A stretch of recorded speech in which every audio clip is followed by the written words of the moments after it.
Кто же такие пикаперы? Википедия пишет: пикапер – любой молодой представитель мужского пола, который использует шаблонные методики знакомства с девушками. Но как они появляются, эти пикаперы? Мне лично ни разу не приходилось видеть малыша с надписью на лбу «пикапер». Да и на деревьях они не растут. Значит, пикаперами не рождаются, ими становятся. Как правило, молодые люди приходят в пикап по 3 причинам. Первое – отсутствие реакции женщин на их персону. Мотивация этой категории – создать отношения с интересной девушкой. Вторая – неудачный опыт отношений. Этими движет месть, желание влюбить или вернуть и бросить. Месть заставляет искать глубинное знание. Третье – друг привел послушать. Это те, кто не изучают шаблоны и ни в поле тоже они не ходят из-за отсутствия мотивации. Но 2-3 приема заучили и активно ими пользуются. Из этого можно сделать вывод, что до наработки навыков доходит исключительно 1-я и 2-я категория. С чего он начинает, молодой человек?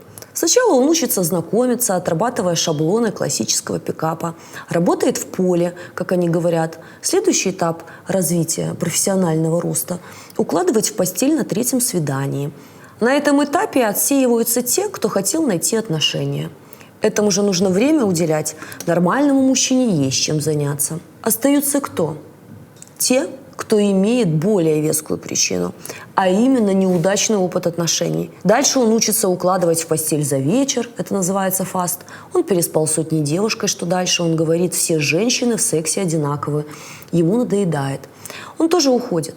Или же эта игра так его захватывает, и пикап становится его стилем жизни, и ему хочется нового уровня сложности. Вот здесь и возникает новая ступень профессионального роста. Пикапер повышает уровень девушки. Женщины для пикапера подлежат классификации от 1 до 10. Чем красивее и статуснее, тем выше цифра. Привлечь 5 легко с помощью классического пикапа. А вот что делать, чтобы получить 9, 10? Нужен совершенно другой уровень подготовки и знаний. К этому моменту он отходит от шаблонов и создает уже свой материал, свои заготовки, персональные шаблоны, которых нет в книжках. Дальше учится соблазнять красоток за вечер фаст. Что потом? Соблазнитель не просто красоток, но еще и успешных. Научился делать и это. Скучно. Что еще? Может влюблять в себя? Научился влюблять, управлять ее эмоциями. Что дальше? Учится управлять так, чтобы она сама приглашала его на свидание? Вообще никакой ответственности. Женщина делает все сама. Даже если я ошиблась в порядке ступеней их профессионального роста, возникает вопрос: сколько лет понадобится для этого? Это годы тренировок. По признанию одного из гуру пикапа, 100 девушек в год – это нормальный темп для тех, кому пикап стал стилем жизни. Получается, что спустя годы тренировок он превращается в этакого бойца спецназа пикапа. Долбанный отряд альфа. Он может соблазнить девушку любого статуса, при этом его собственный статус не имеет значения.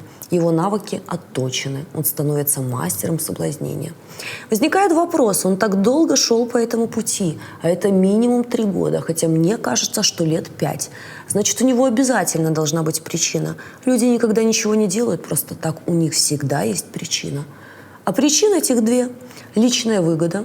У него есть интерес, или это игра ради игры. Если с психикой все в порядке, то интерес, а если нет, только игра.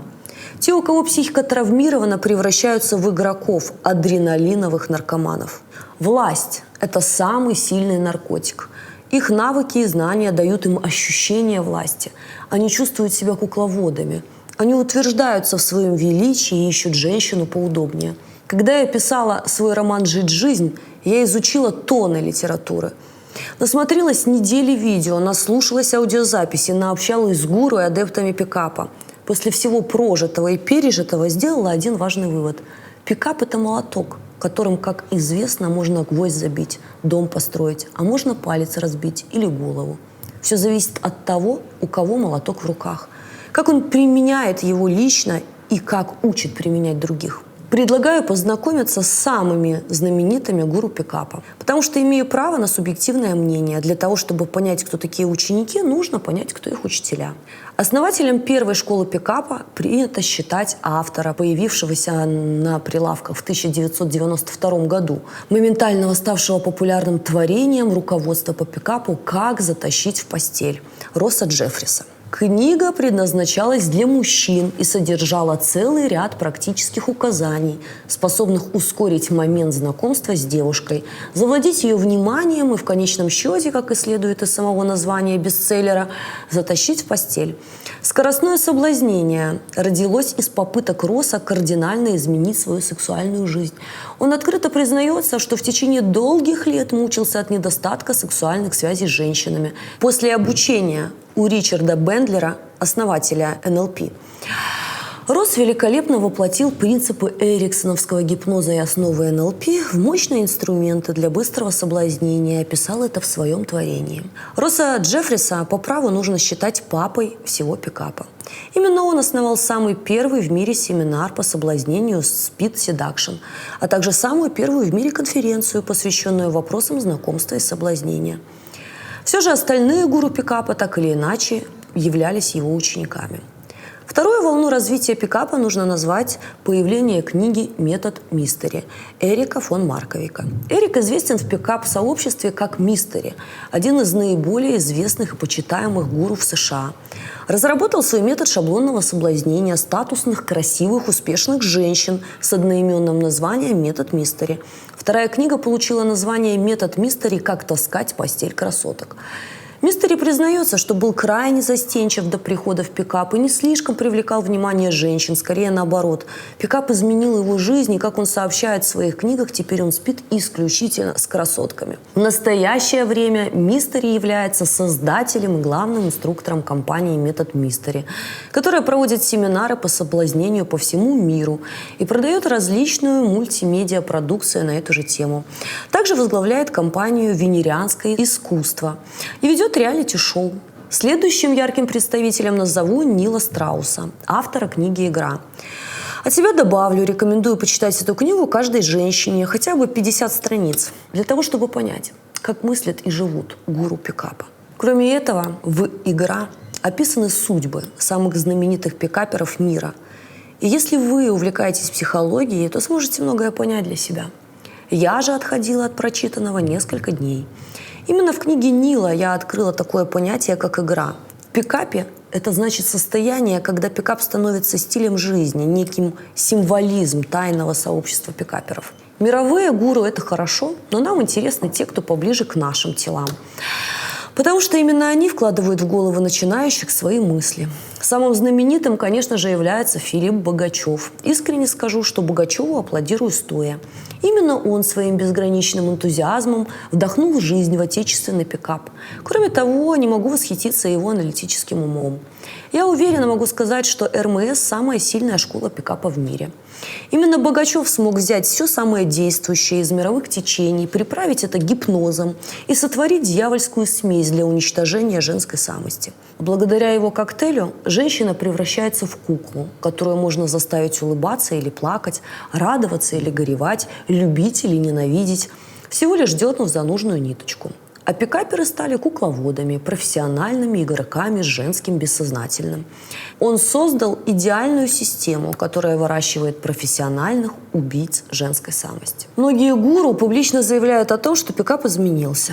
Появилось понятие «экологичность отношений», предполагающее недопустимость отношения к особе противоположного пола лишь как к объекту манипуляций, способных причинить серьезные психологические травмы. Но правда такова. Каждый гуру несет свою идеологию, которую, конечно же, вкладывает в голову своим молодым адептам. Один только ПЗР говорит о многом. Аббревиатура расшифровывается как «пизда затмила разум». То, что я всегда считала гармоничными отношениями между мужчиной и женщиной, для них ПЗР.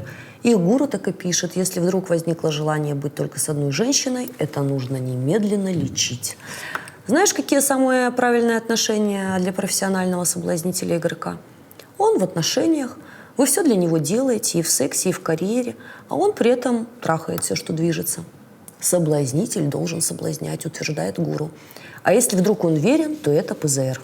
На вопрос, что же делать, если я влюбился, гуру отвечает: варианта 2. Т-10Д или застрелиться. Говорить в интервью красивые фразы или писать их на первых страницах своих сайтов – это одно. А вот то, чему ты учишь, является истиной. Поэтому, когда читаешь книги или форумы, или слушаешь закрытые видео и аудиоматериалы, приходит убеждение, что понятие экологичность является скорее случайностью, чем закономерностью. Моя самая любимая книга РМС – «Мастерский курс». Достаточно прочитать оглавление, и холка становится дыбом. Для тех, кому этого окажется мало, прочитайте отзывы участников в конце книги и описание семинаров. Я так и не смогла найти информацию о том, что хоть кто-то из них, овладев мастерством пикапа, смог создать длительные отношения. Почему? Постоянное использование шаблонов НЛП и гипноза сделали их заложниками собственных техник. В их голове все время стучит вопрос, что будет, если эти техники не применить? И еще второй, нужен ли я ей без техник? И именно это заставляет их переходить от тела к телу, обесценивая всех женщин на своем пути, вуалируя собственные комплексы громкими фразами «У меня безграничная тяга к новому, ведь я же альфа». Напомню, что самый действенный способ защитить себя – это знание. Смотрите более подробное видео на эту тему по ссылке в описании.